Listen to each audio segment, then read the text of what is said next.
오늘도 우리 기도 중에 그런 말씀 함께 나눴는데, 뭐로 제사를 드리는 자가, 감사로 제사를 드린 자가 하나님을 영화롭게 합니다. 그래서 그 행위를 옳게 하는 자에게 실질적인 삶에 감사가 고백되어지는 삶을 통해서 하나님은 구원을 열어주셔요.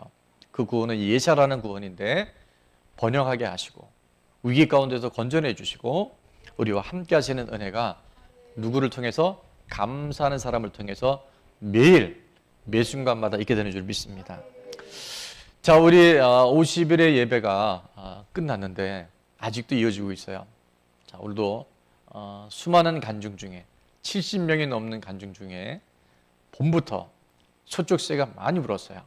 왜? 한 송이 국가꽃을 입히기 위해서. 우리 이국화 성도님, 현직 경찰 공무원이기도 한데 우리 간증을 박수로 초청해서 듣도록 하겠습니다. 할렐루야!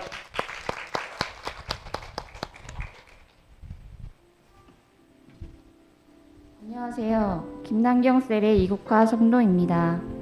먼저 이렇게 간증할 수 있는 자리를 허락하신 하나님께 감사드립니다. 이번 기적이 상식이 되는 50일의 예배가 시작될 때 나도 예배에 참석해야지 라고 처음 마음 먹기까지는 힘들었지만 예배에 나오니 너무 좋았습니다. 교회 가는 길이 설레었고 찬양하고 말씀 듣고 기도하는 모든 것이 좋았습니다. 제 남편은 믿음이 없는 사람이라 예배 끝나고 늦게 집에 가는 것에 대해 남편이 뭐라고 하면 어쩌지? 염려하고 걱정하는 마음도 있었지만 항상 예배 끝나고 돌아가는 길은 주님께서 두려워하지 마라. 내가 너와 함께 한다고 말씀하시는 것 같았습니다. 아멘. 마음에 평안이 오고 알 수 없는 기쁨이 오니 언제 걱정했냐는 듯이 평안하게 집에 돌아갈 수 있었습니다. 아멘. 저는 몇 달 전부터 직장 상사에 대해 계속 힘든 마음이 있었습니다. 상사의 얼굴을 보는 것조차도 힘들 정도였습니다. 그래서 아침마다 다른 사람의 티를 보지 말고 내 눈에 들보를 보자. 하나님이 모든 것을 다 지켜보고 계시니까 생각으로 마음으로도 죄짓지 말자 항상 기도하며 출근했습니다. 그런데 막상 또 그 상황에 부딪히면 내 감정이 먼저 올라왔습니다. 감정을 누그러뜨리는 게 너무 힘들었지만 제 감정에 휘둘려 죄짓고 싶지 않은 마음이 있었기에 마음을 추스르고 기도했습니다. 죄짓지 않게 해주세요. 제 마음을 다스려주세요. 그러니 감정이 조금씩 누그러졌습니다. 하지만 참 나약한 인간인지라 또 그러한 상황을 직면할 때마다 제 감정이 또 올라오더라고요. 입으로는 주님을 찾으면서 아직도 내 안에 내가 살아서 내가 주인되어 행하는 모습들이 너무 싫었습니다. 그런데 생각해보니 예전에는 나의 모습들 하나하나를 깨닫지 못하고 살았는데 하루 동안의 나의 모습 하나하나가 다 눈에 들어왔습니다. 내가 주인되어 살고 있는 모습들이요. 그리고 예전 같았으면 그러한 상황에 하나님을 찾는 것조차 생각하지 못했을 텐데 가장 먼저 하나님이 생각났고 기도하는 저를 발견했습니다. 하나님이 나를 잊지 말라고, 너는 나를 떠나서는 살 수 없다고 그런 저의 모습을 생각나게 하신 것 같았습니다. 사실 아직도 제 안에 제가 너무 많습니다. 내 안에 내가 죽고 하나님만이 사는 그날을 위해 아마 천국 가는 그날까지 계속 깨어 단련시켜야 되겠죠. 기적이 상식이 되는 50일의 예배가 너무 좋았기 때문에 나도 6기 50일의 예배 주제처럼 리셋되고 싶었고 한순간에 그렇게 리셋이 될 것을 미리 예비해 두셨던 것 같습니다. 아멘. 그래서 변화하지 못하는 나의 모습을 보며 더 속상했던 것 같습니다. 그런데 이러한 모습들을 통해 하나님이 언제나 지켜보고 있다는 것을 깨닫게 하셨습니다. 하나님이 있는지 없는지도 모르고 내 마음대로 살아온 삶에서 이제는 하나님이 나의 주인이시라는 것을 깨달았습니다. 아멘. 그리고 이것이 이번 6기 50일의 예배를 통해 하나님이 나에게 주신 가장 큰 은혜임을 고백합니다. 아멘. 믿음의 주여, 또 온전하게 하시는 이인 예수를 바라보자. 이 말씀을 붙들고 담대히 나아가길 소망합니다. 언제나 살아계시고 제 곁에 계신 주님을 사랑하고 신뢰합니다. 감사합니다. 할렐루야.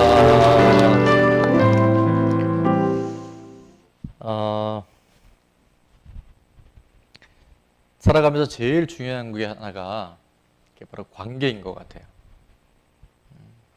그래서 어떤 책에 보니까 관계가 뭐를 결정한다? 인생을 결정한대요. 행복과 불행이 관계에 의해서 결정된다. 그런 얘기가 있더라고요. 살아가면서 이런 갈등이 없으면 좋겠지만 갈등은 피해가기 어렵습니다.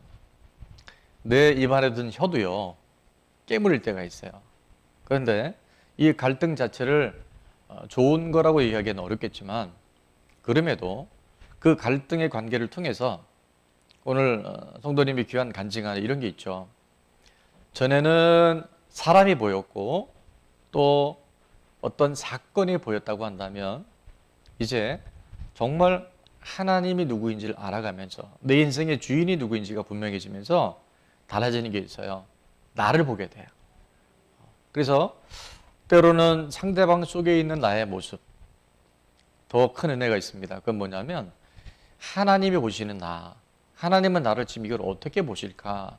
그래서 그 눈이 열려짐으로 인해서 내가 더 성장하고 갈등의 불편함과 아픔은 있지만 내 안에 있는 내가 너무 많기 때문에 하나님 앞에서의 내 모습을 새롭게 우리가 리셋함으로 인해서 더 성숙해지는 하나님이 잃어버렸던 형상들을 회복하는 그런 반전의 기회들이 우리 가운데 반드시 있게 되는 줄 믿습니다. 여러분 지금까지 살아온 날 동안에 또 지난 한 주간 동안에 또 이 팬데믹의 한 복판 안에 얼마나 많은 그런 일들이 있겠어요. 근데 그때마다 우리 안에 내가 보는 나의 어떤 관점이 아니라 하나님이 보시는 나, 하나님이 보시는 이 상황들을 잘 조명하기 시작할 때 하나님이 허락하신 거라면 무엇인 거라면 하나님이 허락하신 것이라면 반드시 거기에는 하나님께서 길을 여시고 지금의 갈등과 연약함을 통해서 하나님은 더 크고 더 높은 하나님의 일들을 반드시 우리에게 허락하실 줄 믿습니다. 무엇보다 간증 안에 회복의 터닝 포인트가 있는데 그게 뭐냐면 바로 예배입니다. 그래서 예배가 살면요 다 살아요. 근데 예배가 무너지면요 다 무너져요. 만만치 않은 상황 가운데서 지금 아기도 어리고 또 남편도 아직 교회를 나오지 않기 때문에 매일 저녁에 나와서 예배한다는 게 결코 쉬운 일은 아니었는데 그럼에도 마음에 결단하고 예배에 참석할 때 하나님 어떤 마음을 주셨다 그래요? 예, 간증을 잘 안 들으셨죠? 기대하는 마음, 설레는 마음, 그 기쁨과 감격을 주셨다는 거예요. 그래서 우리가 정말 하나님 앞에 살아가는 많은 모습이 있지만 예배가 최우선의 순위가 되어지기 시작할 때 여전히 문제 속에서도 우리는 하나님이 기뻐하시는 삶, 아니 내 삶의 회복과 리셋이 일어나는 은혜들이 뭐를 통해서 예배를 통해서 선물로 주어진 줄 믿습니다. 믿음의 주요 온전케 하신 예수님을 바라볼 때 우리 간증 안에 점점점 내가 변해져 가고 사람이 문제인 줄 알았고 문제가 문제인 줄 알았는데 내가 변화되어짐으로 말미암아 문제가 해결된 건 아니에요. 그러나 객관화되어지고 하나님의 눈으로 보기 시작하면서부터 시작해서 모든 일에 변화가 일어난 줄을 믿습니다. 성장과 성숙이 일어나요. 그래서 저는 우리 이국화 성도님이 가족 구원에 또 직장 선교에 선교사로 파송이 됐다. 그런 마음에 감동이 있어요. 그래서 하나님이 예배를 통해서 말씀을 통해서 우리에게 은혜를 베푸시면 하나님 안에서의 내가 누군지를 보게 되고 하나님 나를 그곳에 가정과 직장에 보내셨을 때 내게 주신 그 사명과 미션을 발견해서 말이 아니라 삶을 통해서 하나님의 살아계심을 증거하는 은혜가 넘쳐나게 될 줄로 믿습니다. 오늘 본문은 3주차 동안 계속해서 약속의 땅, 축복의 땅을 앞두고 하나님의 모세를 통해서 미리 준비할 것들을 얘기해 주고 계세요. 자, 우리 2주 전에 말씀의 제목이 기억나시나요? 예, 말씀하신 분도 있고 찾고 계신 분도 있는데 자, 나눔과 섬김이 복입니다. 그래서 그 땅에 가거든 분명히 가난하거나 또 헐벗은 이웃이 있을 텐데 그때 너만 생각하지 말고 7년째가 되면 면제년을 선포해서 가난한 사람들 또 궁핍한 사람들에게 구워주고 베풀어 주어라, 면제해 주어라. 그래서 나눔과 섬김이 왜 중요하냐면요, 아무리 많아도 내 안에 가난 의식이 들어오고 부족 의식이 들어오면, 결핍 의식이 들어오면 남을 도울 수가 없어요. 그러니까 결국 우리가 이게 의식 싸움이거든요. 근데 하나님은 너희가 그 물질에 예속되지 말고 더 가난하고 헐벗고 굶주린 이웃을 섬기고 나눔을 통해서 너희 안에 부요의식, 하나님의 풍성한 의식들을 채우라고. 그래서 받는 것보다 뭐 하는 사람이? 주는 사람이 복이 있는 사람이라는 거예요. 그래서 우리 공동체 안에 벌써 이런 많은 간증들이 지금 나오고 있더라고요. 아마 나중에 셀을 통해서도 한번 확인이 될 텐데요. 자, 그리고 지난주에는 어떤 말씀이었었죠? 지난주에 말씀이 복이에요. 말씀이 내 안에 들어오면 다 회복이 됩니다. 그래서 그 율법책 등사본을 두고 가까이 두고서 항상 보고 항상 암송하고 만판에 새길 때 말씀이 하나님이시잖아요. 말씀이 에너지, 능력이잖아요. 그래서 우리를요, 그 말씀대로 살아가는 사람들을 하나님께서 책임져 주셔요. 자, 오늘 이제 3주차 때 하나님이 또 뭘 약속의 땅을 앞두고 말씀하시냐면요, 이렇게 말씀하세요. 전쟁이 일어날 텐데, 적국과의 싸움이 일어났었을 때 어떻게 삶을 살아야 할지에 대해서 오늘 말씀해 주고 계세요. 자, 그래서 오늘 말씀의 제목은요, 하나님과 함께하는 사람에게 주는 복이라고 하는 건데, 전쟁을 앞둔 그들에게 하나님이 지금 이 레마의 말씀을 주시는 이유가 있어요. 자, 우리 옆에 분에게 하나님과 함께하는 것이 복입니다 한번 인사해 볼까요? 하나님이 함께하는 사람이 복입니다. 하나님이 함께하신 사람이 복이에요. 다른 게 복이 아니고 나눔과 섬김이 복이고 말씀이 복인데, 그 중에 핵심은 또 하나 뭐냐면 하나님이 함께하는 그 자체가 바로 이미 복이 있는 사람이에요. 자, 전쟁을 앞두고 하나님과 함께하는 사람에게 주시는 복, 첫 번째는 뭐냐면요, 바로 우리가 뭐를 극복할 수 있다고요? 두려움을 극복할 수 있어요. 1절 말씀해 보니까 내가 나가서 적군과 싸우려 할 때, 자, 전쟁을 얘기하죠. 말과 병거와 백성이 너보다 많음을 볼지라도, 자, 적이 훨씬 더 강해 보인다 할지라도 그들을 뭐 하지 마라? 두려워하지 말라. 자, 두려움은 반드시 올 수밖에 없어요. 우리가 개인과의 어떤 다툼과 갈등이 있어도 마음 안에 불편함과 두려움이 올 수 있는데, 이 큰 전쟁이 올 때 어떻게 두렵지 않을 수 있겠습니까? 그러나 하나님은 분명히 약속해 주셨어요. 그들을 뭐 하지 마라? 두려워하지 마라. 애굽 땅에서 너를 인도하여 내신 내 하나님 여호와께서, 그 하나님 여호와께서 어떻게 하신다고요? 우리와 함께 하시기 때문에. 하나님이 정말 우리와 함께 하심이 믿어지고 그것이 실제가 되어지면 두려움이 없지는 않아요. 두려움이 옵니다. 두려움이 올 수 있어요. 그러나 그 두려움을 어떻게 한다고요? 극복할 수 있어요. 하나님이 함께 하심이 실제가 되는 사람은 두려움을 극복할 수 있습니다. 시작. 하나님이 함께 하심이 실제가 되는 사람은 두려움을 극복할 수 있습니다. 아멘. 예, 이걸 따라하지 못하는 두 부류가 있으셔요. 보니까 한 분은 어떤 분이냐면 적느라고 이거를 못하는 분이고, 또 한 분은 멍 때리느라고. 자, 전자가 될 수 있기를 바랍니다. 하나님이 함께 하실 때 정말 두려움이 사라져요. 전쟁에서 적군의 말과 병거와 백성이 많잖아요. 그러면 우리가 위축돼요. 그렇죠? 두렵죠. 그런데 하나님은 두려워하지 말라고 말씀하세요. 너희가 두려워하지 않을 수 있다라고 말씀하세요. 왜? 내가 너와 함께하기 때문에. 내가 너를 도와주기 때문에. 내가 너를 지켜주기 때문에. 하나님 그 약속을 주시는 거예요. 하나님은 문제를 해결하시는 게 아니라 우리에게 약속을 주신다니까요. 하나님 말씀해 주셔요. 그래서 우리가 그 말씀을 아멘하고 받아 먹으면요, 하나님이 실제 역사함이 내 삶에 훅 하고 들어와요. 그러니까 이게 안 되면, 다 알죠. 하나님이 함께 하시면 두려움이 사라진다는 거. 그게 아니라니까요. 그건 그라프예요. 그건 기록된 말씀이에요. 근데 그것이 실제가 돼서 그 활자가 살아서 뚜벅뚜벅 걸어 나와서 너 걱정하지 마. 너 쫄지 마. 너 그것 때문에 불안해하지 마. 너 그것 때문에 두려워하지 마. 왜? 내가 너와 함께 하잖아.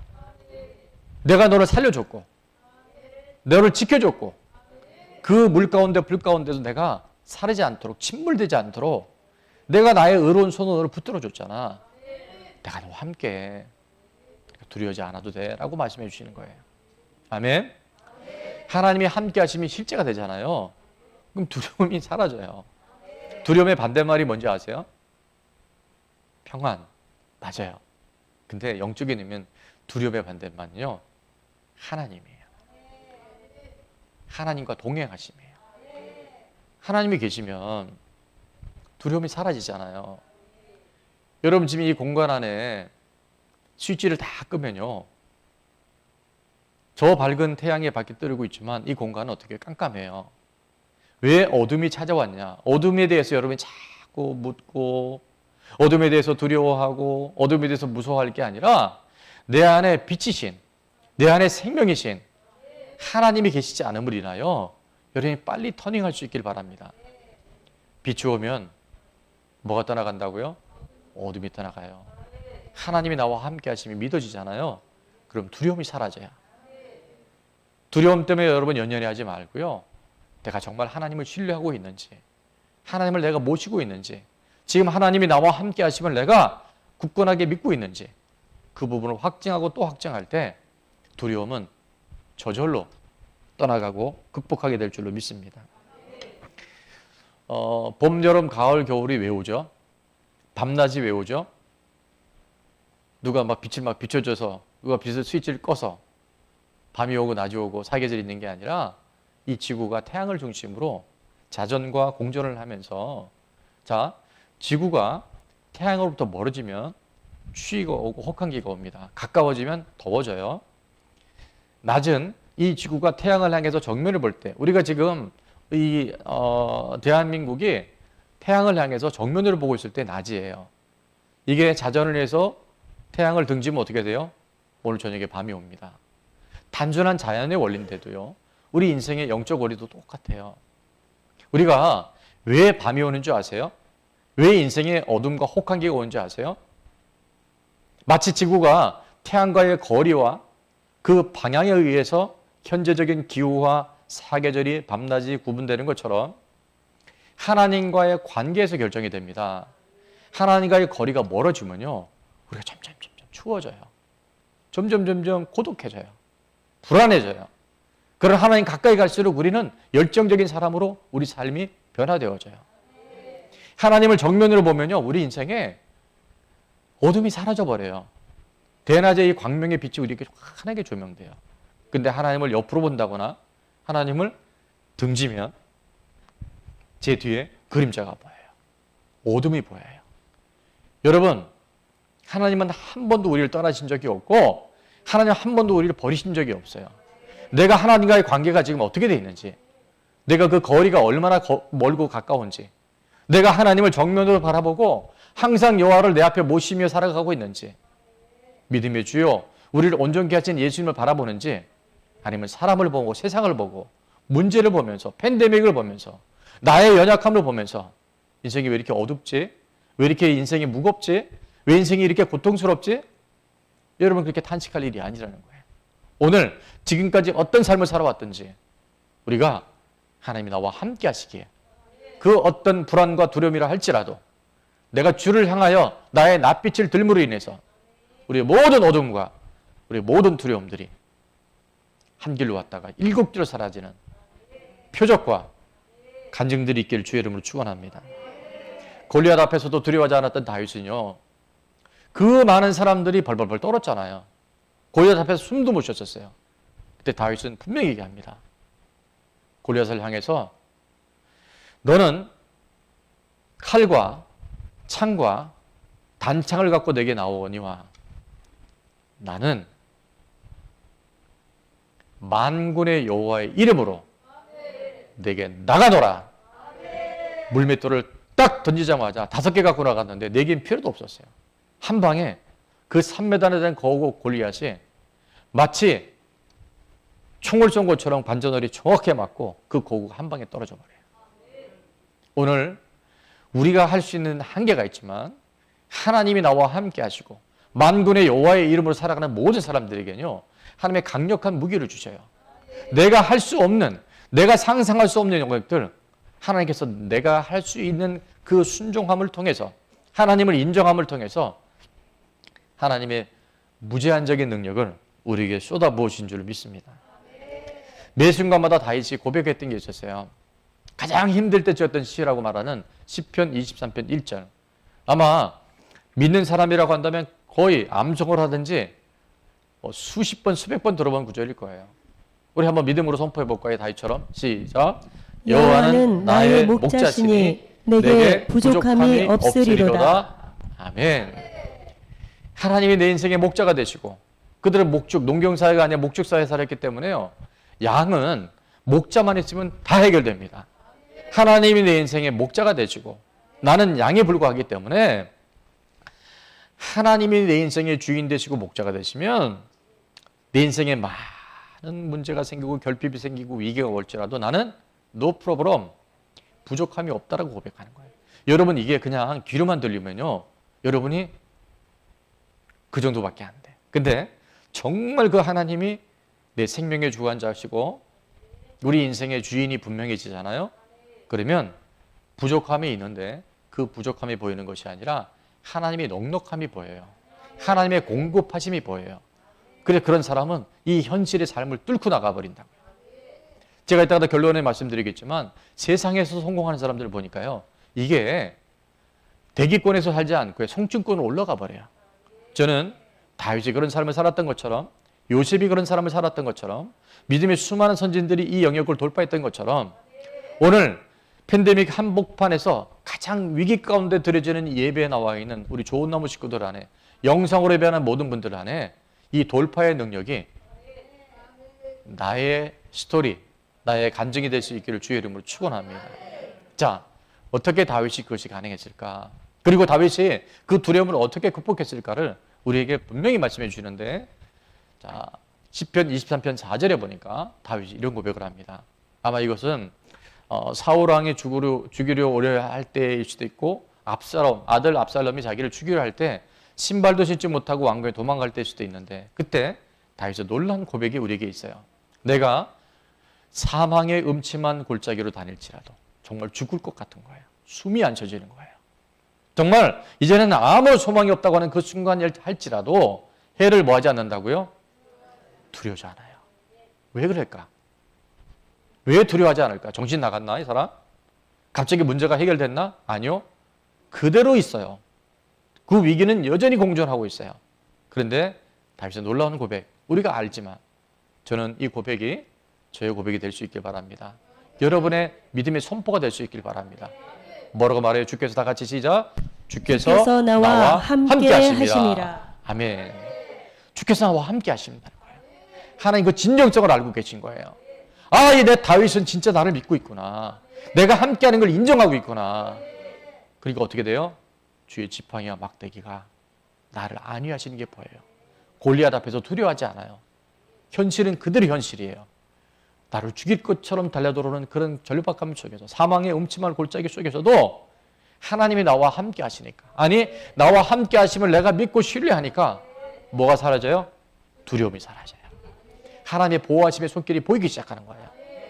여러분, 솔직히 얘기해서 하나님이 어디든 안 계시겠습니까? 무소부재한 하나님이신데 왜 어떤 사람은 또 내가 어떤 때는 하나님이 계신 것 같고 내 어떤 때는 하나님이 안 계신 것 같을까? 하나님은 여전히 살아계셔요. 하나님은 항상 함께 계셔요. 그러면 문제는 나에게 있는 거예요.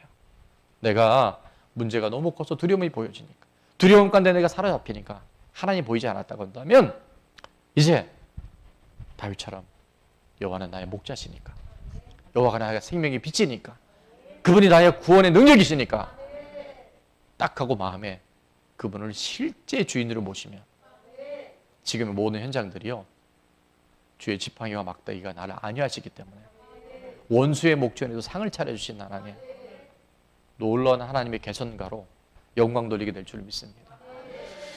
다윗이 이게 어느 날 갑자기 된 게 아니라요, 제가 또 성지순례 가봤지만 그 엔게디 골짜 무슨 아둘람 굴 이런 데 정말 짐승처럼 살았어요.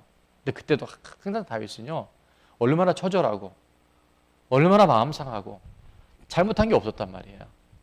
억울하게 시기 질투에 딱 사로잡혀서 그렇게 많은 어려움을 겪고 있을 때 다윗이 시편을 통해서 노래하는 게 있죠. 우리 암송 구절입니다. 시편 16편 8절에 그럼에도 불구하고 다윗은 어떻게 했어요? 내가 여호와를 항상에다 동그라미 주셔야 돼. 항상. 이게 힘들 때, 어려울 때, 정말 아무것도 안 보일 때, 정말 다 놓아버리고 싶을 때, 그때도 항상 내 앞에 모신 거예요. 정말 계셔요. 로렌스 형제 고백 중에도 보면 그런 고백이 있던데요. 하나님이 계시다고 믿으니까 정말 계시더군요. 여러분, 이게 그냥 우연이 되는 게 아니라 이런 훈련이 필요해요. 안 보일 때 그래도 하나님 계시죠. 지난 주간에도 한 자매님이 정말 낙심될 때 내 영혼아 주님을 찬양하라. 내 영혼아 주님을 바라볼지어다. 여러분, 정말 하나님이 계시기에 칠흑 같은 먹구름 때문에 태양이 안 보여도 태양은 항상 떠 있는 것처럼 그 하나님을 인정하고 모시잖아요. 그럼 어떤 고백이냐면 그가 나의 오른쪽에 계심으로 내가 흔들리지 않을 수 있어요. 내가 두려워하지 않을 수 있어요. 자, 9절에 이런 자에게 주시는 선물이 있어요. 이러므로 나의 마음이 기쁘고 내 영도 즐거워하며 내 육체도 안전히 살리니. 10절 이는 주께서 내 영혼을 수월해 버리지 아니하시며 주의 거룩한 자를 멸망시키지 않을 것임이니이다. 그가 내가 정말 절망적인 상황 갈지라도 하나님은 절대 나를 버리지 아니하시고 절대 하나님 나를 떠나지 아니하시고 나를 붙잡아 주실 것에 대한 확신이 있고요. 자, 마지막 최고의 고백이 11절이 있는데 우리 11절 말씀을 다 같이 한번 읽어볼까요? 시작. 주께서 생명의 길을 내게 보이시리니 주의 앞에는 충만한 기쁨이 있고 주의 오른쪽에는 영원한 즐거움이 있나이다. 아멘. 이 길이 보여지는 거예요. 충만한 기쁨이 공급되어지는 거예요. 영원한 즐거움이 이 세상에 보이는 것이 아니라 믿음의 세계, 영의 세계는 활짝 열려서 죽음마저도 뚫고 나갈 수 있는 은혜를 우리에게 부으신 줄로 믿습니다. 지난주에 주대준 장로님 소천 소식을 듣고 장례식에 가봤더니요, 믿음의 가정은 다르더라고요. 정말 황당한 그런 돌연사 앞에서도 물론 장례를 치르느라 뭐 일상으로 돌아가면 왜 그 슬픔이 없고 그 안타까움이 없겠습니까? 근데 참 다른 것은요, 우리에겐 소망이 있잖아요. 죽음으로 끝나는 게 아니기 때문에 영원한 천국 소망이 있기 때문에 그 죽음마저도 얼마든지 극복할 수 있는 힘들이 하나님이 함께하는 사람들에게 하나님이 선물로 주신 줄로 믿습니다. 선지자 엘리사 때 아람 왕의 군대가 공격을 해옵니다. 열왕기하 6장에 보니까 그때 종이었던 게하지가 온 예루살렘 성을 아람 군대가 꽉 포위를 해버린 거예요. 그때 하나님이 엘리사를 통해서, 선지자 엘리사를 통해서 이 영적 세계가 어떻게 움직이고 있는지를 보여주시는데, 열왕기하 6장 15절에 보니까 하나님의 사람의 사환, 바로 게하지입니다. 일찍이 일어나서 나가보니 군사와 말과 병거가 성읍을 에워쌌는지라. 오늘 우리 본문의 장면하고 똑같죠. 전쟁에서 지금 수많은 병거와 군사들이 꽉 가로막고 있는 그 상황이에요. 그의 사환이 엘리사에게 말하되, 여기서 이게 표현을 잘해야 되는데 이렇게 하지 않았을 거예요. 막 탄식하며 불안하며 두려워하면서 저는 잘 못하겠어요. 시온이가 한번 하면 잘할 것 같은데, 내 주여 우리가 어찌하리이까. 이거는 탄식이고 절망이고 절규였었을 거예요. 그때 자, 믿음의 사람, 하나님이 살아계심을 정확하게 신뢰하는 사람, 그 다음에 하나님이 함께 하심을 믿는 사람들은 어떻게 말씀하냐면 16절입니다. 대답하되 뭐하지 마라? 두려워하지 마라. 두려워하지 마라. 왜인지 아세요? 우리와 함께 한 자, 하나님이 보내준 천군 천사들이 우리와 함께 한 자가 그들과 함께 한 자보다 어떻다고요? 많은 게 아니라 세버렸어요. 아주 빛깔나게 많아요. 엄청나게 많아요. 자, 이게 왜 실제인가 하면 17절 말씀해 보니까 기도하여 이르되 여호와여 원컨대, 자, 그의 눈은 개하십니다. 그의 눈을 열어서 보게 하옵소서 하니, 여호와께서 그 청년의 눈을 어떻게 해요? 여심해.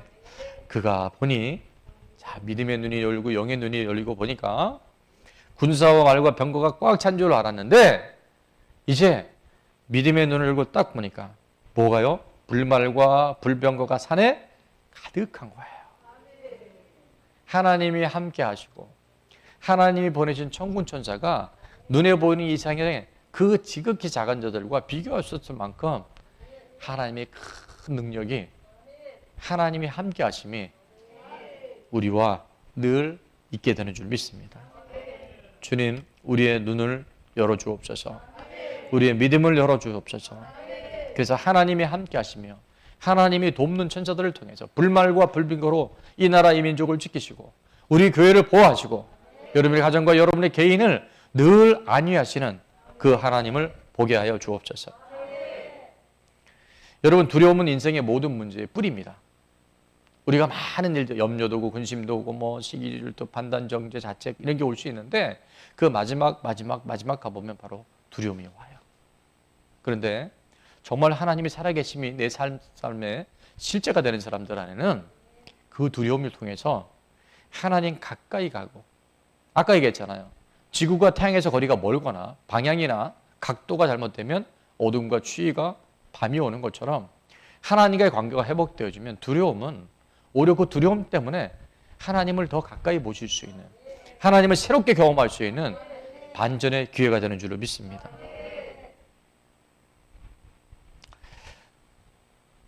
어린 요셉이 형들의 시기에 의해서 이제 처음에는 우물에 갇히잖아요.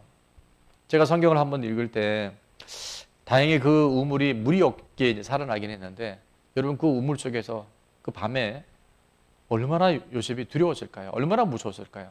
죽을 것 같고. 여기서 누가 도와주지 않으면 결국 여기서 끝나는 인생인데. 또 노예로 팔려갑니다. 기적적으로 이제 형들이 해서 우물에 건져줬는데 결국 노예로 팔려가요. 노예로 팔려갈 때 얼마나 불안하고 두려웠겠습니까? 그 당시에 노예는 말하는 짐승이라 그랬어요. 그러니까 사람이 아닌 거예요. 언제 죽을지 몰라요. 그리고 정직하게 하나님 앞에 살아갔는데 그가 누명을 쓰고 이제 감옥에 들어갑니다. 그 감옥에 갇히는 밤 요셉의 마음이 얼마나 무겁고 얼마나 두려웠겠어요. 이 죽음의 공포가 나를 엄습하고 있는데. 근데 놀랍게도 요셉은 그 수많은 두려움과 위기들을 다 뚫고 나가요. 그 비결이 무엇일까? 성경은 우리에게 말씀합니다. 창세기 39장 2절에 보니까 여호와께서 요셉과 뭐 하심으로? 함께 하심으로. 함께 하심으로. 그가 형통한 자가 돼요. 그러니까 여러분, 형통이라는 건 다른 게 아니에요. 돈 많은 거, 세상에 성공하는 거, 무병장수하는 거, 자식이 잘 되는 거, 여러분 지금 세상에 성공을 원하는 다 그것이 형통이 아니라 뭐가 형통이라고요? 하나님이 함께 하시는 거예요. 하나님이 함께 하시면 거기에 다 있어요. 그러니까 여러분의 문제가 발생하면 내가 지금 하나님이 함께 하시는데, 하나님이 나와 동행하시는데 내가 그 하나님과 함께 하심을 내가 인정하지 않고 있구나. 그것만 깨달으면 문제는 기회가 되어져요. 3절에도 보니까 그의 주인이 보디발입니다. 여호와께서 그와 뭐 하심을? 함께 하심을 보았다 그랬어요. 또 여호와께서 함께 하시니까 그 범사에 형통하게 하심도 보았다 그랬어요. 하나님이 함께 하시면 두려움이 형통으로 변화되게 된 줄 믿습니다. 39장 20절 21절에도 보니까 그가 억울하게 누명 쓰고 감옥에 갇히잖아요. 이에 요셉의 주인이 그를 잡아 옥에 가두니 그 옥은 왕의 죄수를 가두는 곳이었더라.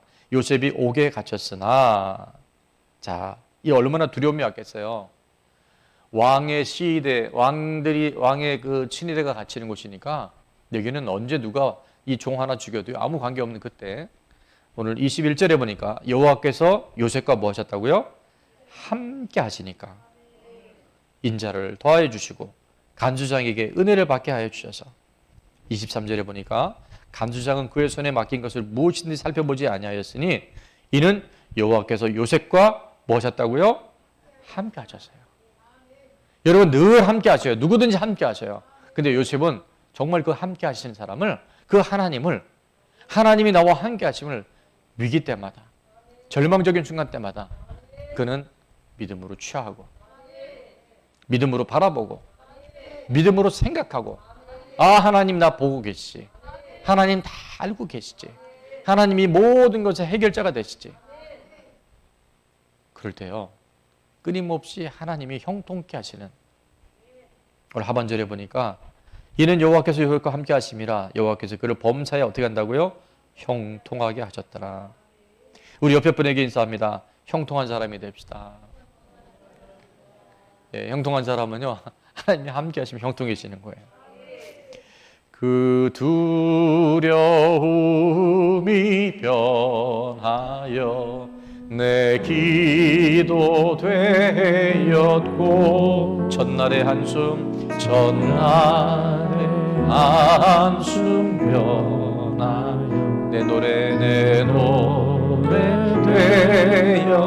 주님을 찬송하면서, 주님을 찬송하면서 할렐루야 할렐루야. 내 앞길 멀고 험해도 나 주님만 따라가니. 아멘. 우리와 함께 하신 하나님께 영광의 박수를 드리겠습니다. 할렐루야. 우리 한 가지만 더 나눌 텐데요, 하나님이 함께 하신 사람에게 주시는 복이 또 하나 있어요. 그건 뭐냐면 우리의 연약함을 극복할 수 있어요. 오늘 5절부터 원래는 8절까지 다 읽어야 되는데 5절까지만 말씀 읽었거든요. 시간이 없으니까 제가 빠른 속도로. 자, 전쟁에는 한 사람이 굉장히 귀해요. 근데 희한한 것은 하나님은 이런 사람을 자꾸 돌려보내라고 그러세요. 지금 사람 한 명만 더 있어도 너무 중요한데 자꾸 돌려보내요. 자, 5절에 보니까 새 집을 건축하고, 이제 우리 색깔로 표시된 새 집을 건축하고 낙성식을 행하지 못한 자 어떡하라고요? 집으로 돌아갈지니. 6절에 보니까 포도원을 만들고 그 과실을 먹지 못한 자 어떡하라고요? 집으로 돌아보낼지니. 이렇게 뜻이에요. 7절은 여자와 약혼하고 그와 결혼하지 못한 자 어떡하라고요? 집으로 돌아갈지니. 8절 두려워서 마음이 허약한 자 어떡하라고요? 집으로 돌아갈지니. 아니, 안 그래도 지금 숫자가 열세인데 이런 사람들, 이 사람 보내고 저 사람 보내면 전쟁은 누가 하고 소는 누가 키웁니까? 근데 하나님 지금 돌려보내는 거예요. 우린 여기서 정말 하나님의 뜻을 잘 분별할 수 있어야 됩니다. 뭐냐면요, 하나님이 뭐 하시면, 하나님이 함께 하시면요, 어떤 연약함도, 어떤 우리의 부족함도 다 극복할 수 있어요. 뭐 하면? 하나님이 함께 하시면. 하나님만 함께 하시면 오히려 나의 부족함이, 오히려 나의 연약함이 더 하나님의 강함을 경험할 수 있는 기회가 되는 줄 믿습니다. 전쟁에서는 숫자, 병력, 무기 많을수록 유리하죠. 그러나 비록 숫자가 적고 병력이 약해도 누가 함께 하시면? 하나님이 함께 하시면 그 연약함과 부족함이 오히려 하나님이 이 전쟁을 승리로 이끌 수 있는 동력이 되는 줄로 믿습니다. 군사가 아무리 많아도, 무기가 아무리 많아도 하나님이 함께 하지 않으면 그 전쟁은 결국 실패할 수밖에 없어요. 우리가 잘 아는 신약시대 때 예수님 다음으로 이 땅에서 가장 위대한 믿음의 사람이 있죠. 신약성경 27권 중에서 약 13권, 14권을 기록한 사도 바울이에요. 사도 바울이 정말 3층까지 올라갔다 오고요, 엄청난 하나님의 은혜들을 경험한 사람이었어요. 그랬던 그가 고린도서 12장에 보면 정말 우리가 봐도 참 안타까운 고백을 합니다. 절규 같은 고백을 해요. 뭐냐면 그에게 육체의 가치가 있었어요. 그에게는 사탄의 사자라고 할 만큼 굉장히, 그것이 뭔지는 성경 기록하지 않는데 그가 그 고통으로 인해서 내가 간절히 3번 기도했다. 이 3번 기도는 1번, 2번, 3번이 아니라 그랬죠. 우리로 말하면 한 40일 금식을 3번씩 할 정도로 정말 목숨 걸고 하나님께 기도를 했는데 그 기도가 응답되지 않았어요. 그때 하나님은 고린도서 12장 9절에 이렇게 응답을 주십니다. 나에게 이르시기를, 뭐가? 하나님의 은혜가 바울로에게 족하다. 자, 왜 그러냐 하면 이는부터 한번 다 같이 읽어볼까요? 시작. 이는 내 능력이 약한 데서 온전하여 짐이라 하신지라. 자, 능력은 바울이 강할 때가 아니라 약할 때 오히려 온전해진다고 말씀하세요. 그러므로 도리어 크게 기뻐함으로 나의 뭐에 대해서 여러 약한 것들에 대해서 자랑하리니 이는 그리스도의 능력이 내게 머물게 하려 함이라. 이게 역설이에요. 그죠? 이게 말이 안 되는 거예요. 하나님이 도와주셔야 되고 능력이 임해야 내가 그 일들을 가능할 텐데 능력이 약한데 오히려 온전해진다는 거예요. 왠지 아세요? 그 약함을 통해서 하나님의 능력이 하나님의 강한 하나님의 손이 우리를 붙잡아 주시기 때문에 10절 이렇게 말합니다. 그러므로 내가 그리스도를 위하여 이제는 약한 것들, 능욕, 궁핍, 박해, 공고를 뭐 한다고요? 기뻐한다 그랬어요. 이거는 정말 하나님이 살아계심을 믿는 자들만이 고백할 수 있는 놀라운 믿음의 간증인 줄 믿습니다. 그래서 이는 자 우리 다 같이 한번 읽어볼까요? 이는 시작. 이는 내가 약한 그때에 강함이라. 아멘. 약할 때가 강함이라는 거예요. 왜? 그 약함을 통해서 내가 하나님을 더욱 의지하고 내가 더 하나님 가까이 가서 하나님을 붙잡았더니 약하지 않았을 때 없었던 하나님의 강한 능력이 내게 머물기 때문에 시편 73편 28절 우리가 암송 구절이기도 한데요. 너무너무 귀중한 말이에요. 뭐라고 말씀합니까? 하나님께 가까이함이 되게 복이라. 내가 주 여호와를 나의 뭐로? 피난처로 하는 것도 위기가 왔다는 거 알 수 있겠죠. 얼마나 힘들은지를 우리 예상할 수 있어요. 내가 그 위기 때문에 하나님 가까이 갔더니 그 하나님이 나의 피난처가 되어줘서 주의 모든 뭐라고요? 행적을 하나님이 내 인생을 어떻게 책임지시는지 전파할 수 있게 되었다. 간증할 수 있게 되었다. 우리가 그렇게 말씀해 주시는 거예요. 이번 레드우드 우리 2집 6기 간증집이 곧 출판이 될 텐데 70여 명의 간증 안 낸 분들은 아직 살아계신 분들이에요. 죽은 자만이 간증을 낼 수 있는데 무슨 얘기인지 모르시는 분들이 많네요. 자, 그 간증에 공통점이 있어요. 뭔지 아세요? 다 문제가 있었다는 거예요. 다 위기가 있었다는 거예요. 우리는 문제가 없고 위기가 없는 것이 복인 줄 아는데 때로 예기치 않았던 고난이 오고 위기가 왔었을 때 그것을 통해서 나의 연약함을 통해서 하나님 가까이 가니까 하나님이 누구인지 예배하기 시작하고 하나님께 부르짖기 시작할 때 오히려 그 나의 문제가 위기가 약함이 아하 하나님 나를 이렇게 만나 주셨어요. 하나님 내 인생을 새롭게 볼 수 있는 눈을 열어주셨어요. 관계가 중요한데 항상 1대1의 관계에서 보면 답이 없잖아요. 시어머니 얘기 들어보면 며느리 빨리 나가야 돼요. 며느리 얘기 들으면 시어머니 빨리 돌아가셔야 돼요. 여러분 답이 없어요. 근데 하나님은 어떻게 보시는지 하나님 오늘 우리에게 뭐라고 말씀하시는지 그래서 그분이 솔루션이 되어주고 그분의 인생의 모든 해답이 하나님 안에 있음을 우리는 발견하게 될 줄 믿습니다. 하나님 가까이 하십시오. 하나님 늘 살아계심을 함께 하시고 인정해 드리세요. 그럼 하나님 우리 피난처가 되어주시고 우리 앞으로 7기가 곧 시작이 될 텐데 7기, 8기, 9기, 10기, 100기 될 때까지 하나님이 끊임없는 간증자들로 그리스도의 아름다운 향기와 편지로 우리 공동체와 저와 여러분을 사용하실 줄로 믿습니다. 두려움이 좋은 걸까요? 나쁜 걸까요? 대답 안 하셔도 돼요. 좋은 건 아니에요. 연약함? 절대 좋은 거 아니에요. 그러나 그 두려움마저도 그 연약함마저도 하나님 손에 들려주기 시작하잖아요. 그럼 반전이 일어난다니까요. 그 두려움 때문에 내가 하나님을 경험하는 거예요. 그래서 사망의 음침한 골짜기에도 죽는 줄 알았는데 하나님 나를 이렇게 세우셔서 원수의 눈앞에서 상을 차려주시고요.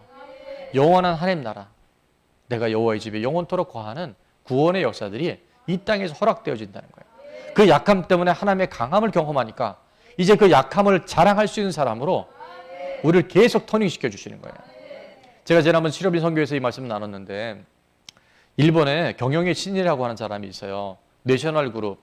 요즘에는 뭐 우리나라 삼성이 워낙 강대해져서 일본이 죄송해요. 쪽도 못 쓰는데 예전에는 일본 소니, 뭐 파나소닉, 내셔널 이런 브랜드 저 어릴 때 그런 게 많았고요. 그래서 막 되게 좋은 제품이었어요. 근데 그 내셔널 그룹의 경영의 신이라고 하는 마세시다 고노스케가 어느 날 기자들이 너무 궁금한 거예요. 어떻게 이렇게 경영의 최고의 자리에 올라갈 수 있었는지 질문을 했었을 때 마세시다 고노스케가 세 가지 얘기를 합니다. 첫 번째 뭘 얘기냐면 제가 어릴 때 우리 집이 너무 가난했습니다. 두 번째, 자 성공의 비결을 묻는데 이렇게 얘기하는 거예요. 두 번째, 나는 어릴 때 몸이 너무 약했습니다. 친구들과 같이 놀지 못했습니다. 왜? 몸이 약해서. 마지막 세 번째, 성공의 비결을 얘기하는 거예요. 내가 가난해서 요즘 우리로 말하면 초등학교 2학년밖에 못 다녔습니다. 이 세 가지를 얘기했대요. 여러분 이게 성공 조건이 아니잖아요. 근데 뭐라고 설명하느냐면 내가 너무 가난해서 내가 열심히 최선을 다해서 지금까지 살아왔습니다. 너무 가난했기 때문에. 두 번째, 나는 몸이 너무 약했기 때문에 내가 끊임없이 운동하고 음식 관리하고 건강 관리해서 내가 지금까지 있을 수 있었습니다. 세 번째, 내가 너무 못 배워서 내가 지금까지도 책을 읽고 공부하고 있습니다. 여러분 세상 사람들도요 이 약할 때 강함이 되는 능력의 비결을 아는 것 같아요. 우리 믿음의 사람들 이거 돌파해야 됩니다. 여러분 언제까지 약함에 머물러 있지 말고 상대적 열등감에 낮은 자존감에 묻혀 있지 말고 내가 그 연약함마저도 하나님이 살아계시니까 예수님의 이름이 임마누엘이라 하리라. 하나님이 우리와 함께 하시다. 예수라는 것은 죄에서 구원할 자이십니다. 또 하나는 하나님이 우리와 함께 하심이잖아요. 그 예수님이 지금 우리 안에 와 계셔요. 이 대명천지의 태양보다 불보다도 더 환한 빛으로 우리에게 와 계셔요. 우리 눈에 보이지 않아도 그분은 보입니다. 우리 귀에 들리지 않아도 그분의 말씀은 우리에게 들려요. 오늘도 우리 안에 주님께서 말씀하게 하셔요. 오늘 그분이 우리 안에 딱 들어오면 요한복음 8장 12절에 예수님이 이렇게 말씀하시죠. 예수님이 이 땅에 세상의 빛으로 왔다 그랬어요. 나는 세상의 빛이니 나를 따르는 자는 어둠에 다니지 아니하고 생명의 빛을 얻으리라. 여러분 주님을 따라간다는 것은 주님과 늘 함께하는 것을 생각하는 거고 주님이 지금 임재하고 있다는 것을 의식하는 사람이에요. 그런 사람에게 놀라운 어둠이 떠나가고요. 우리 안에 날마다 고 파란불 생명의 빛이 계속 열려져서 과정은 있고 장애물도 있고 걸림돌도 있지만 딛고 나가서 하나님이 영원한 천국에 이를 때까지 우리를 그렇게 인도해 주시는 임마누엘의 하나님, 오늘도 우리 앞에 계시고 오늘도 우리 과거에도 계셨고 영원한 미래에도 계신 그 하나님과 늘 동행하는 어떤 두려움도 극복해내는 저와 여러분 되시길 축원합니다. 연약함이 자랑거리가 되어지는 하나님의 자녀들, 당당한 권세 있는 자녀들 되시기를 주의 이름으로 축원합니다. 우리 찬양에 두려워하지 말라는 찬양이 있어요. 두려워 말라, 내가 너와 함께함이니. 놀라지 말라, 나는 내 하나님이 됨이니. 무서워 말라, 내가 널 도와주리니. 너는 마음에 염려치 말라. 우리 함께 찬양하고 기도하겠습니다.